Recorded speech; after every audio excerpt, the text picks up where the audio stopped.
Some of you have asked what our all-season greenhouse is like. So here's a picture. This is looking at it from the west side. This is looking at it from the south side.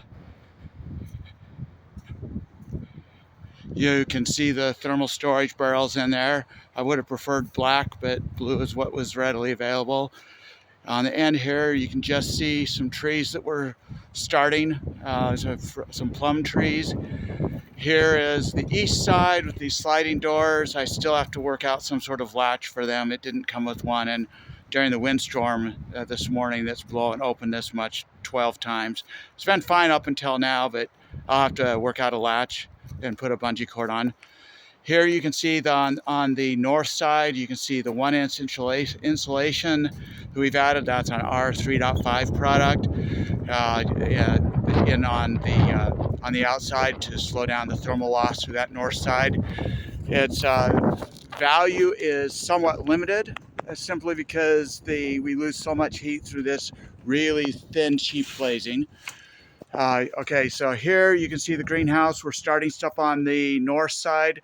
Turns out that since it's a little further from the glazing, this side of the greenhouse at night stays just a little bit warmer than the other side over here, where we're starting some different plants and growing some goji berries that we didn't get planted for the fall.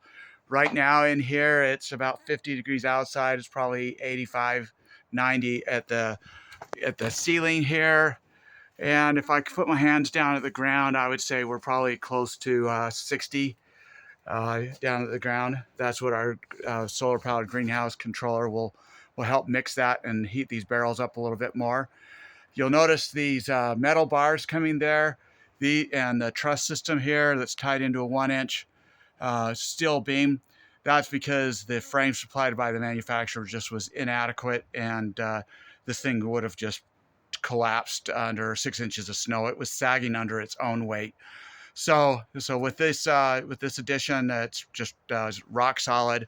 Each one of these vertical legs goes down into 18 inches of cement and pylons, so it's pretty solid. So that's all there is to it so far. Here's our cobblestone. You'll notice in the back we've gotten the sand and cement mix between the cobblestone. Ran out of sand, so I haven't done the front here. I'll try to get that done this week. And what I was mentioning last night is I made these metal bars all facing in flat. The reason for this is I'm thinking about putting squiggle bars on screwed to these inner metal frame pieces right here, and then adding another layer of polyethylene to keep the moisture from the greenhouse off of here. You can see here that we've got some condensate forming on this glazing.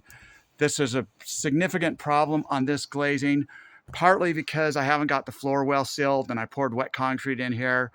But I think really the bigger issue is that the glazing is so thin that it represents the coldest available surface to condense on. So it's always colder than the barrels.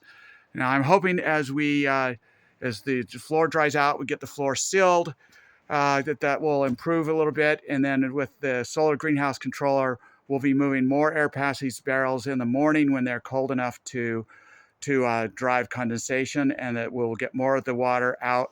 They'll fall on the barrels, soak down through the cement, and leave the system. Otherwise, the greenhouse controller includes a power output to run a little TEC-based dehumidifier.